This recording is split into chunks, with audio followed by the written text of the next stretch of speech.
Patriarcas e Profetas, capítulo 23. As pragas do Egito. Arão, sendo instruído pelos anjos, saiu ao encontro de seu irmão, de quem estivera tanto tempo separado, e encontraram-se em meio da solidão do deserto, perto de Horebe. Ali conversaram, e Moisés disse a Arão todas as palavras do Senhor que o enviara e todos os sinais que lhe mandara. Êxodo capítulo 4, versos 27 a 31. E Êxodo capítulos 5 a 10. Juntos viajaram para o Egito, e tendo chegado à terra de Gozém, puseram-se a congregar os anciãos de Israel. Arão referira-lhes todo o trato de Deus para com Moisés. E então os sinais que Deus dera a Moisés foram exibidos perante o povo. O povo creu, e ouviram que o Senhor visitava os filhos de Israel, e que via sua aflição, e inclinaram-se e adoraram. Moisés fora também encarregado de uma mensagem ao rei. Os dois irmãos entraram no palácio do faraó como embaixadores do rei dos reis, e em seu nome falaram: Assim diz o Senhor Deus de Israel: Deixa ir meu povo, para que me celebre uma festa no deserto. Quem é o Senhor, cuja voz eu ouvirei, para deixar ir Israel? Perguntou o monarca. Não conheço o Senhor, nem tampouco deixarei ir Israel. A resposta deles foi: O Deus dos Hebreus nos encontrou. Portanto, deixa-nos agora ir, caminho de 3 dias ao deserto, para que ofereçamos sacrifícios ao Senhor, e ele não venha sobre nós com pestilência ou com espada. As notícias a respeito deles e do interesse que estavam provocando entre o povo já haviam atingido o rei. Sua ira se acendeu. Moisés e Arão, por que fazeis cessar o povo das suas obras? Disse ele. Ide às vossas cargas. Já havia o reino sofrido perda pela interferência desses estrangeiros. Pensando nisto, ele acrescentou: Eis que o povo da terra já é muito, e vós os fazei abandonar as suas cargas. Em seu cativeiro tinham os israelitas até certo ponto perdido o conhecimento da lei de Deus, e haviam se afastado de seus preceitos. O sábado tinha sido geralmente desrespeitado, e as exações dos maiorais de tarefas tornaram sua observância aparentemente impossível. Mas Moisés mostrara a seu povo que a obediência a Deus era a primeira condição de livramento, e os esforços feitos para restaurar a observância do sábado vieram a ser notados pelos seus opressores. O rei, inteiramente desperto, suspeitou dos israelitas o intuito de se revoltarem de seu serviço. O descontentamento era o resultado da ociosidade. Ele faria com que nenhum tempo lhes fosse deixado para se formularem planos perigosos, e imediatamente adotou medidas para cerrar os seus vínculos e aniquilar o seu espírito independente. No mesmo dia foram expedidas ordens que tornassem seu trabalho ainda mais cruel e opressivo. O material de construção mais comum naquele país era o tijolo cozido ao sol. Dele eram feitas as paredes dos mais belos edifícios, e então forradas com pedras. E a manufatura do tijolo empregava grande número de escravos, sendo a palha cortada, misturada com barro, a fim de o segurar. Grandes quantidades de palha eram necessárias para esse trabalho. O rei determinou então que não mais se fornecesse palha. Os trabalhadores deviam procurá-la por si mesmos, sendo-lhes, porém, exigida a mesma quantidade de tijolo. Esta ordem produziu grande aflição entre os israelitas, por toda a terra. Os maiorais de tarefa egípcios tinham indicado oficiais hebreus para fiscalizar o trabalho do povo, e estes oficiais eram responsáveis pelo trabalho efetuado pelos que estavam sob seu encargo. Quando o mandado do rei entrou em vigor, o povo espalhou-se por toda a terra, a colher restolho em lugar de palha. Mas acharam impossível fazer a quantidade usual de trabalho. Por este malogro, os oficiais hebreus foram cruelmente espancados. Estes oficiais supuseram que sua opressão vinha dos seus maiorais de tarefa, e não do próprio rei, e a ele foram com seus pesares. Sua representação foi defrontada por Faraó com sarcasmo. Vós sois ociosos, por isso dizeis: Vamos, sacrifiquemos ao Senhor. Ordenou-se-lhes que voltassem ao trabalho, com a declaração de que seus encargos, em caso algum, deveriam ser aliviados. Voltando, encontraram Moisés e Arão e exclamaram a eles: O Senhor atente sobre nós e julgue isso, porquanto fizeste o nosso cheiro repelente diante de Faraó e diante de seus servos, dando-lhes a espada nas mãos para nos matar. Escutando Moisés estas censuras, ficou grandemente angustiado. Os sofrimentos do povo tinham aumentado muito. Por todo o país se erguia um clamor de desespero de velhos e jovens, e todos se uniam em acusá-lo da mudança desastrosa em sua condição. Com amargura de alma foi perante Deus, com um clamor: Senhor, por que fizeste mal a este povo? Por que me enviaste? Porque desde que entrei a Faraó para falar em teu nome, ele maltratou a este povo, e de nenhuma sorte livraste teu povo. A resposta foi: Agora verás o que hei de fazer a Faraó, porque por uma mão poderosa os deixará ir. Sim, por uma mão poderosa os lançará de sua terra. Novamente foi-lhe indicado o concerto que Deus fizera com os pais, e assegurou-se-lhe que o mesmo seria cumprido. Durante todos os anos de servidão no Egito, tinha havido entre os israelitas alguns que se apegavam ao culto de Jeová. Estes ficavam dolorosamente perturbados ao verem seus filhos diariamente testemunharem as abominações dos gentios e mesmo curvarem-se aos seus deuses falsos. Em sua angústia clamaram ao Senhor, pedindo livramento do jugo egípcio, para que pudessem estar livres da influência corruptora da idolatria. Não escondiam sua fé, mas declaravam aos egípcios que o objeto de seu culto era o Criador do céu e da terra, o único Deus verdadeiro e vivo. Reconsideravam as provas de sua existência e poder, desde a criação até os dias de Jacó. Os egípcios tiveram assim oportunidade de familiarizar-se com a religião dos hebreus, mas, desdenhando ser instruídos por seus escravos, experimentaram seduzir os adoradores de Deus com promessas de recompensas, e falhando isto, por meio de ameaças e crueldade.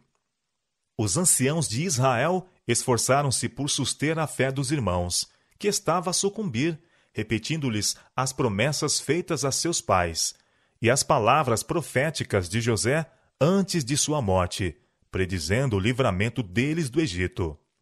Alguns escutavam e criam, outros, olhando para as circunstâncias que os cercavam, rejeitavam as esperanças.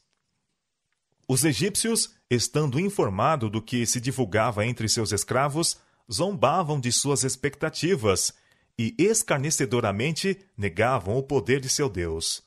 Apontavam para a situação deles como uma nação de escravos e com sarcasmo diziam: Se vosso Deus é justo e misericordioso e possui poder superior ao dos deuses egípcios, por que não faz de vós um povo livre? Chamavam a atenção para sua própria condição.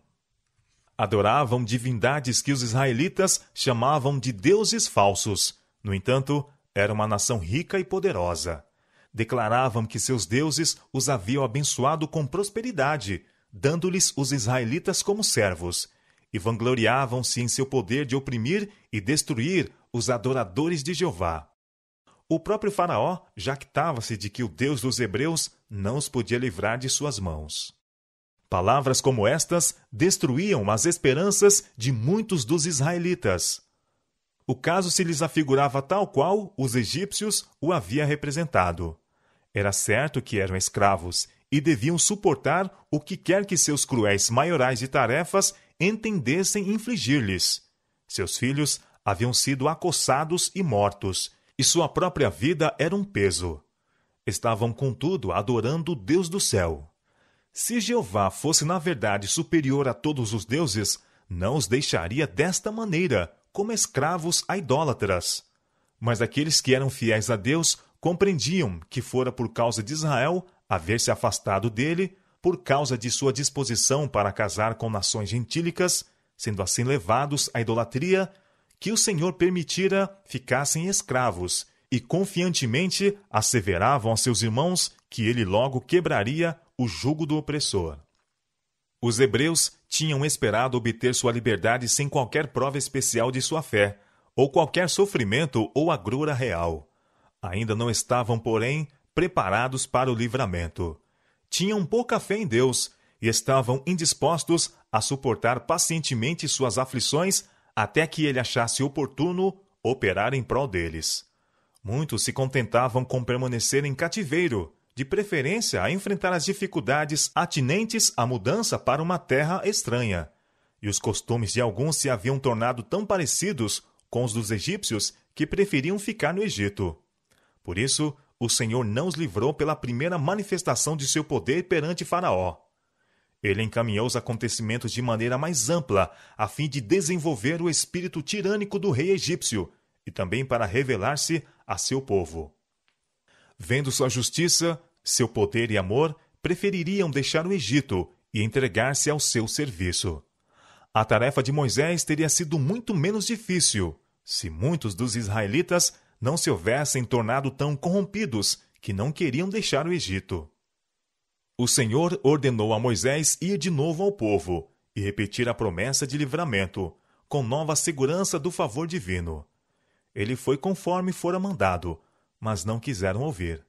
Dizem as Escrituras: eles não ouviram, por causa da ânsia do espírito e da dura servidão. De novo a mensagem divina veio a Moisés. Entra e fala a Faraó, rei do Egito, que deixe sair os filhos de Israel da sua terra. Com desânimo, ele replicou: eis que os filhos de Israel não me têm ouvido. Como, pois, me ouvirá Faraó? Foi-lhe dito que levasse Arão consigo e fosse adiante de Faraó e novamente pedisse que despedisse os filhos de Israel de sua terra. Ele foi informado de que o monarca não cederia antes que Deus mandasse juízos sobre o Egito e tirasse Israel por meio de uma assinalada manifestação de seu poder. Antes de ser infligida cada uma das pragas, Moisés devia descrever sua natureza e efeitos para que o rei pudesse salvar-se da mesma se o quisesse. Cada castigo rejeitado seria seguido por outro mais severo, até que seu coração orgulhoso se humilhasse e ele reconhecesse o Criador do céu e da terra como Deus verdadeiro e vivo. O Senhor daria aos egípcios oportunidade de verem quão vã era a sabedoria de seus homens poderosos, quão fraco o poder de seus deuses, quando em oposição aos mandos de Jeová. Ele castigaria o povo do Egito por sua idolatria e reduziria ao silêncio sua jactância a respeito de bênçãos recebidas de suas insensíveis divindades. Deus glorificaria seu próprio nome para que outras nações pudessem ouvir acerca de seu poder e tremer ante os seus potentes atos, e para que seu povo fosse levado a volver de sua idolatria e prestar-lhe um culto puro. Outra vez, Moisés e Arão entravam nos nobres salões do rei do Egito. Ali, rodeados por altas colunas e resplandecentes adornos, de ricos quadros e imagens esculpidas de deuses gentios, perante o monarca do reino mais poderoso então existente, achavam-se os dois representantes da raça escravizada, a fim de repetirem a ordem de Deus para o livramento de Israel. O rei pediu um prodígio como prova de sua missão divina. Tinha sido indicado a Moisés e Arão como agir no caso em que tal pedido fosse feito. E Arão tomou agora a vara e lançou-a perante Faraó. Ela se tornou serpente. O monarca mandou chamar seus sábios e encantadores, dos quais cada um lançou sua vara, e tornaram-se em serpentes. Mas a vara de Arão tragou as varas deles. Então o rei, mais decidido do que nunca, declarou serem os seus magos iguais em poder a Moisés e Arão.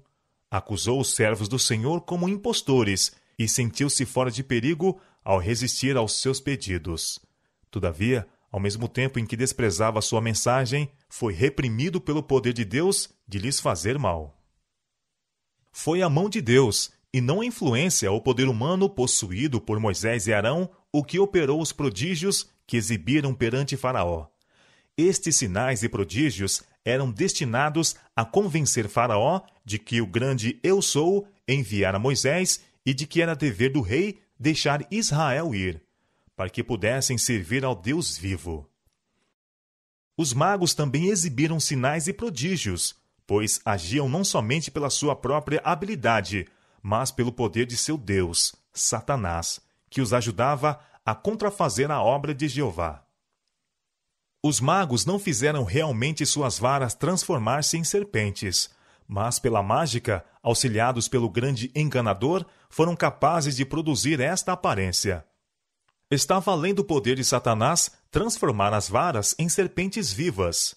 O príncipe do mal, possuindo embora toda a sabedoria e poder de um anjo caído, não tem o poder de criar ou dar a vida. Isto é prerrogativa de Deus somente. Mas tudo o que estava ao poder de Satanás fazer, ele o fez. Produziu uma contrafação. À vista humana, as varas tinham sido transformadas em cobras. E que assim fosse, acreditavam Faraó e sua corte.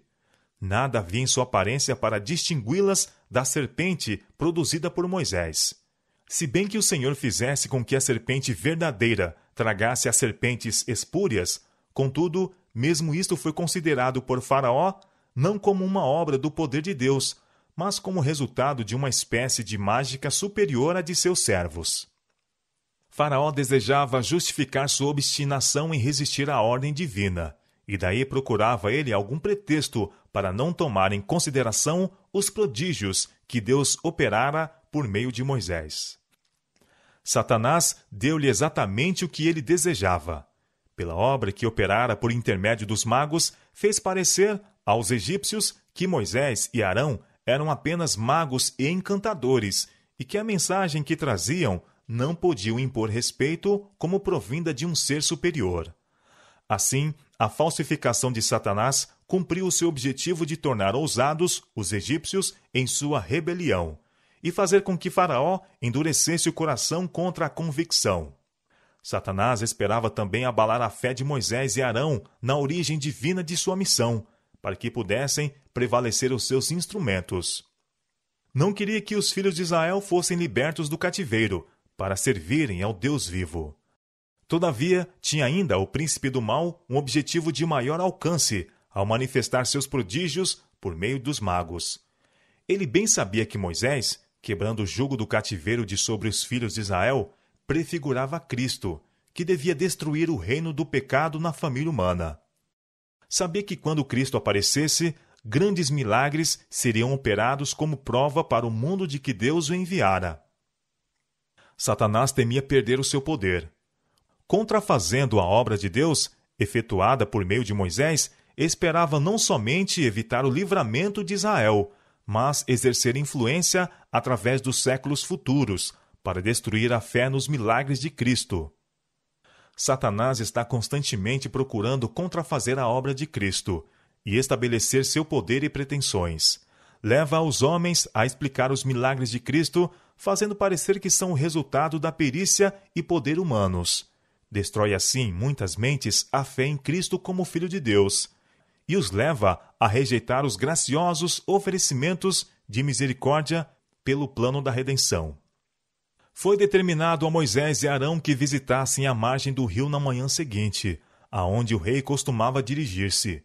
Sendo o transbordamento do Nilo a fonte dos alimentos e riqueza para todo o Egito, era o rio adorado como um deus, e o monarca ia para ali diariamente, a fim de render as suas devoções. Ali os dois irmãos repetiram-lhe de novo a mensagem, e então estenderam a vara e feriram a água. A corrente sagrada mudou-se em sangue, os peixes morreram, e o rio exalou mau cheiro. A água nas casas, o suprimento preservado nas cisternas foram semelhantemente transformados em sangue. Mas os magos do Egito também fizeram o mesmo com seus encantamentos. E virou-se Faraó e foi para sua casa. Nem ainda nisto pôs seu coração. Durante 7 dias continuou a praga, mas sem resultado. De novo foi estendida a vara sobre as águas, e rãs subiram do rio e espalharam-se pela terra. Percorriam as casas, apoderavam-se dos quartos de dormir e mesmo dos fornos e amassadeiras. A rã era considerada sagrada pelos egípcios, e não as destruíam. Mas tal praga viscosa se tornara agora intolerável. Enxameavam mesmo no palácio dos faraós, e o rei estava ansioso por vê-las removidas. Tinham parecido que os magos haviam produzido rãs, mas eles não as podiam remover. Vendo isto, Faraó ficou algo humilhado. Mandou chamar Moisés e Arão e disse: rogai ao Senhor que tire as rãs de mim e do meu povo. Depois deixarei ir o povo, para que sacrifiquem ao Senhor. Depois de fazerem lembrar ao rei a sua anterior jactância, pediram-lhe designar um tempo para que devessem orar para a remoção da praga. Ele marcou o dia seguinte, esperando intimamente que no intervalo as rãs desaparecessem por si, salvando assim da amarga humilhação de sujeitar-se ao Deus de Israel. A praga, entretanto, continuou até o tempo especificado, em que por todo o Egito as rãs morreram, mas seus corpos pútridos que haviam ficado poluíam a atmosfera. O Senhor poderia tê-las feito voltar ao pó em um instante, mas não fez isto, para que não acontecesse depois de sua remoção, declararem o rei e seu povo ser aquilo resultado da feitiçaria ou encantamento, como a obra dos magos. As rãs morreram e foram então reunidas em montes. Nisto, o rei e todo o Egito tiveram uma prova, a qual sua vã filosofia não podia contradizer, de que esta obra não fora cumprida pela magia, antes era um juízo do Deus do céu. Vendo Faraó que havia descanso, agravou seu coração. Por ordem de Deus, Arão estendeu a mão e o pó da terra se tornou em piolhos por toda a terra do Egito. Faraó chamou os magos para fazerem o mesmo, mas não puderam. Mostrou-se assim ser a obra de Deus superior à de Satanás. Os próprios magos reconheceram: isto é o dedo de Deus. Mas o rei ainda não se abalou. Ineficazes o apelo e a advertência, outro juízo foi infligido. O tempo de sua ocorrência foi predito, para que se não pudesse dizer ter vindo por acaso. Moscas encheram as casas e enxamearam por sobre a terra, de modo que a terra foi corrompida destes enxames. Estas moscas eram grandes e venenosas. Sua picada era extremamente dolorosa ao homem e aos animais. Como fora predito, esta visitação não se estendeu à terra de Gozém. Faraó ofereceu então aos israelitas permissão para sacrificarem no Egito, mas recusaram-se a aceitar tais condições. Não convém que façamos assim, disse Moisés, porque sacrificaríamos ao Senhor nosso Deus a abominação dos egípcios. Eis que se sacrificássemos a abominação dos egípcios perante os seus olhos, não nos apedrejariam eles? Os animais que os hebreus deviam sacrificar estavam entre os que eram considerados sagrados pelos egípcios, e tal era a reverência em que eram tidas estas criaturas, que matar uma delas, mesmo acidentalmente, era um crime punível com a morte. Seria impossível aos hebreus prestarem culto no Egito sem escandalizar os seus senhores. Moisés novamente propôs ir em caminho de 3 dias ao deserto. O monarca consentiu e pediu que os servos de Deus intercedessem para que a praga fosse removida. Prometera fazer isto, mas o advertiram quanto a tratar enganosamente com eles. A praga cessou, mas o coração do rei se havia endurecido pela rebelião persistente e ainda recusou-se a ceder. Seguiu-se um golpe mais terrível. Peste em todo o gado do Egito que estava nos campos. Tanto nos animais sagrados como as bestas de carga, vacas, bois e ovelhas, cavalos, camelos e jumentos foram destruídos. Havia sido distintamente declarado que os hebreus seriam isentos. E Faraó, enviando mensageiros à casa dos israelitas, constatou a veracidade de tal declaração de Moisés. Do gado dos filhos de Israel não morreu nenhum. Ainda o rei se achava obstinado. Ordenou-se em seguida a Moisés que tomasse cinzas do forno e as espalhasse para o céu diante dos olhos de Faraó. Este ato era profundamente significativo. 400 anos antes, mostrara Deus a Abraão a opressão futura de seu povo, sob a figura de uma fornalha fumegante e uma tocha de fogo. Declarara que mandaria juízos sobre os seus opressores e tiraria os cativos com grande riqueza. No Egito, Israel durante muito tempo desfalecia na fornalha da aflição. Este ato de Moisés era de segurança de que Deus se lembrava de seu conserto e de que era vindo o tempo para o seu livramento. Ao ser a cinza espalhada para o céu, as minúsculas partículas espalharam-se por toda a terra do Egito, e onde quer que caíam, produziam sarna, que arrebentava em úlceras nos homens e no gado. Os sacerdotes e magos até ali haviam acoroçoado Faraó em sua obstinação, mas agora viera um juízo que atingia mesmo a eles. Acometidos de uma moléstia repugnante e dolorosa, tornando-se seu alardeado poder apenas desprezível, não mais podiam contender contra o Deus de Israel. A nação inteira foi levada a ver a loucura de confiar nos magos, quando não eram eles capazes de proteger mesmo sua própria pessoa. Ainda o coração de Faraó se tornou mais endurecido, e então o Senhor lhe enviou uma mensagem declarando: Esta vez enviarei todas as minhas pragas sobre o teu coração, e sobre os teus servos e sobre o teu povo, para que saibais que não há outro como eu em toda a terra. Mas deveras para isto te mantive, para mostrar o meu poder em ti. Não que Deus lhe tivesse dado existência para este fim, mas sua providência encaminhar os acontecimentos de modo a colocá-lo no trono, no próprio tempo destinado ao libertamento de Israel. Embora este altivo tirano houvesse pelos seus crimes se privado das misericórdias de Deus, todavia a vida lhe fora preservada para que, mediante sua teimosia, o Senhor pudesse manifestar seus prodígios na terra do Egito.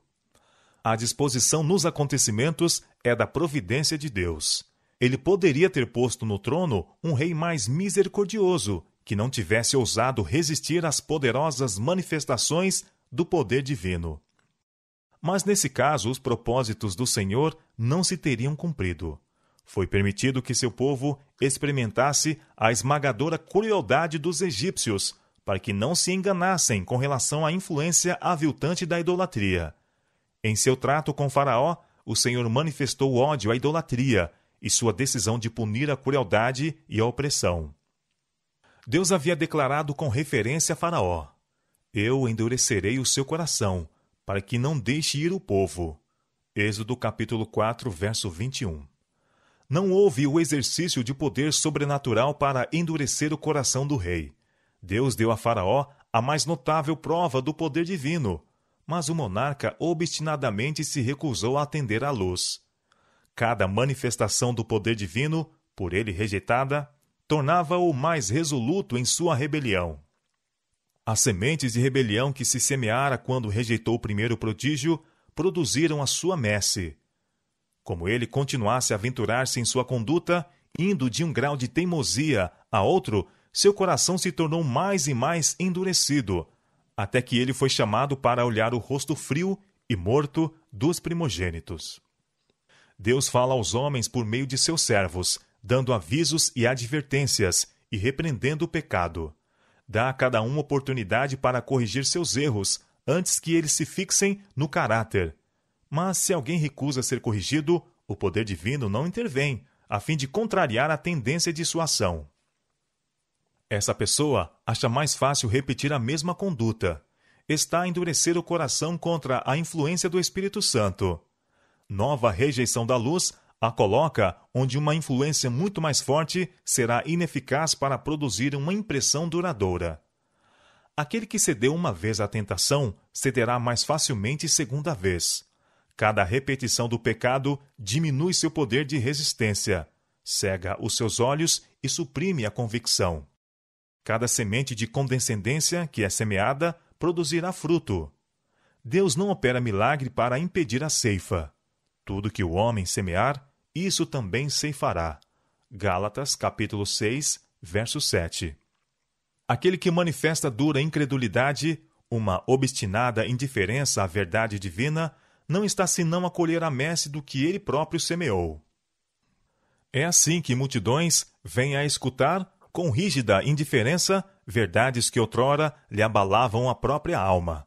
Semearam negligência e resistência à verdade, e tal é a colheita que fazem. Aqueles que estão a acalmar a consequência culpada com o pensamento de que podem modificar um caminho de males quando desejarem, de que podem ter em pouca conta os convites de misericórdia e ser contudo repetidas vezes impressionados, seguem tal caminho com perigo para si. Acham que depois de lançarem toda a sua influência ao lado do grande rebelde, em momento de maior angústia, quando o perigo os rodeia, mudarão de chefes. Mas isto não se faz tão facilmente. A experiência, a educação, a disciplina de uma vida de satisfação pecaminosa tão completamente modelaram o caráter que não podem, então, receber a imagem de Jesus. Se nenhuma luz lhe houvesse mostrado o caminho, o caso teria sido diferente. A misericórdia poderia interpor-se e dar-lhes oportunidade de aceitar suas providências. Mas, depois de ser rejeitada e desprezada durante muito tempo, a luz será enfim retirada. Faraó foi em seguida ameaçado com uma praga de saraiva, dando-se-lhe o aviso.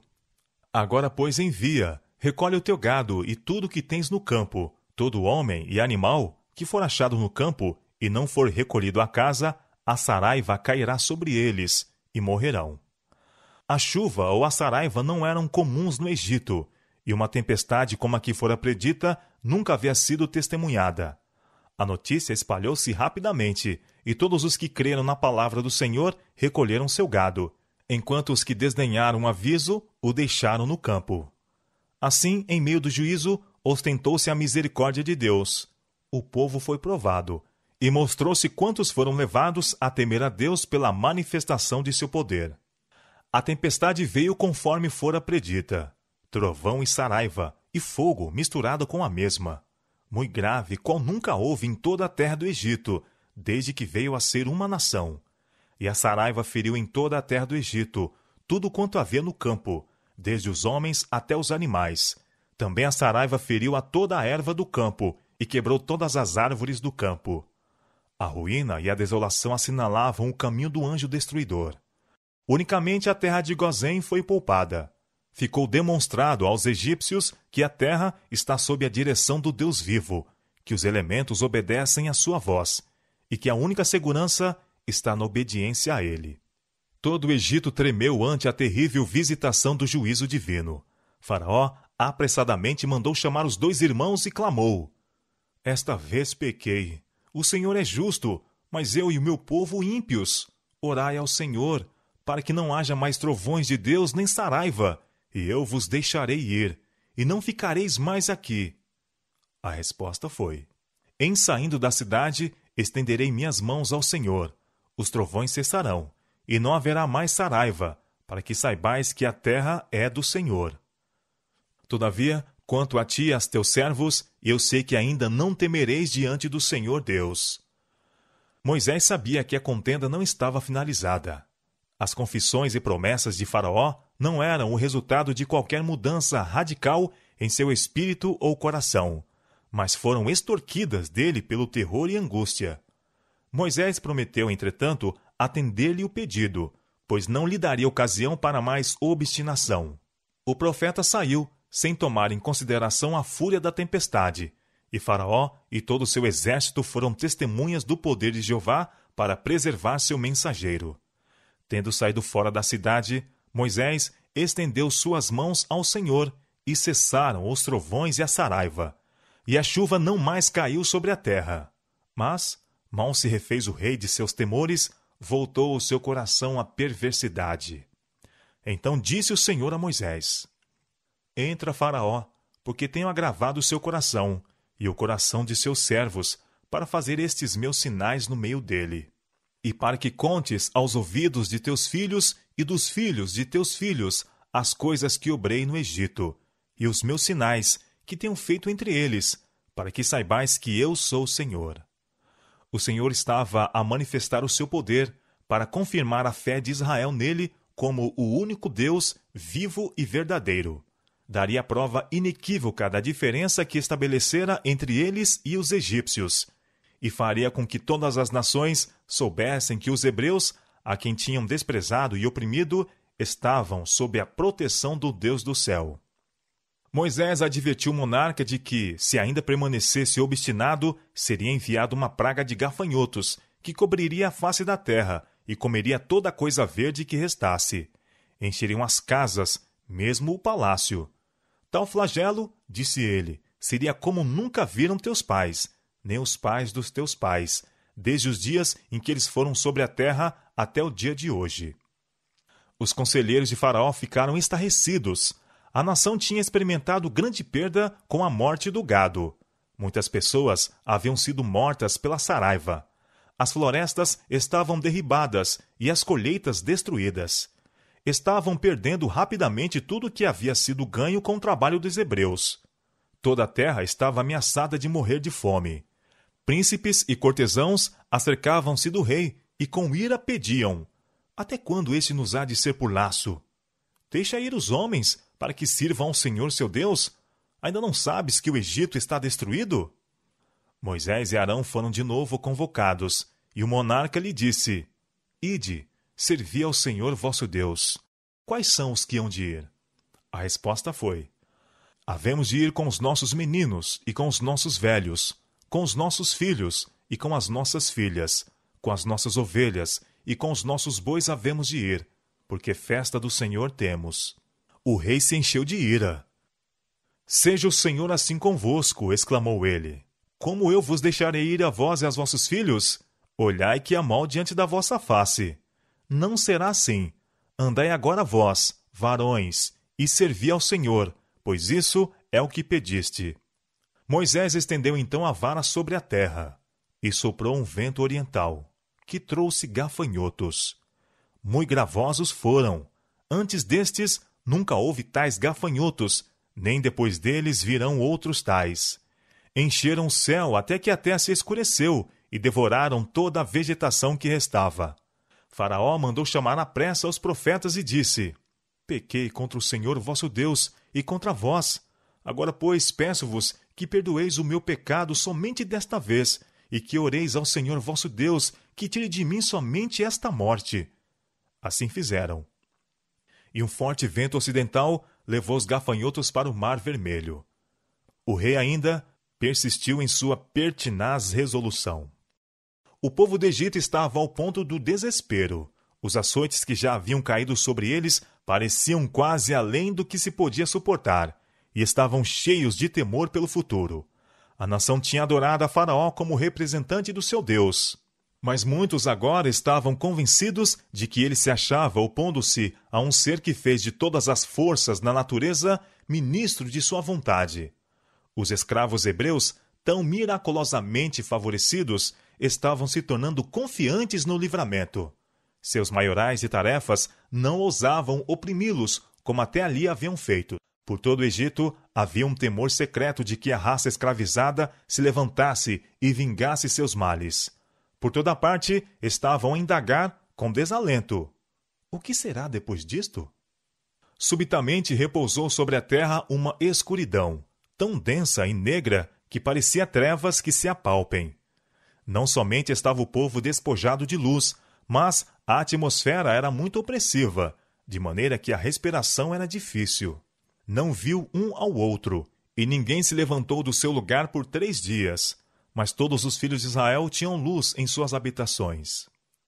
O sol e a lua eram objetos de culto para os egípcios. Nestas trevas misteriosas, o povo e seus deuses foram de modo semelhante atingidos pelo poder que tomara a si a causa dos escravos.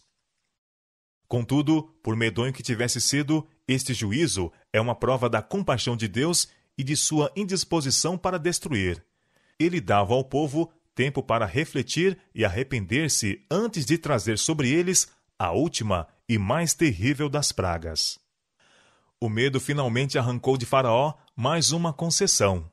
No fim do 3º dia de trevas, chamou Moisés e consentiu na partida do povo, contanto que se permitisse ficarem os rebanhos e gado.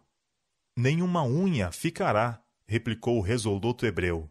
Não sabemos com que havemos de servir ao Senhor, até que cheguemos lá. A ira do rei explodiu desenfreada. Vai-te de mim, exclamou ele. Guarda-te que não mais vejas o meu rosto, porque no dia em que vires o meu rosto, morrerás.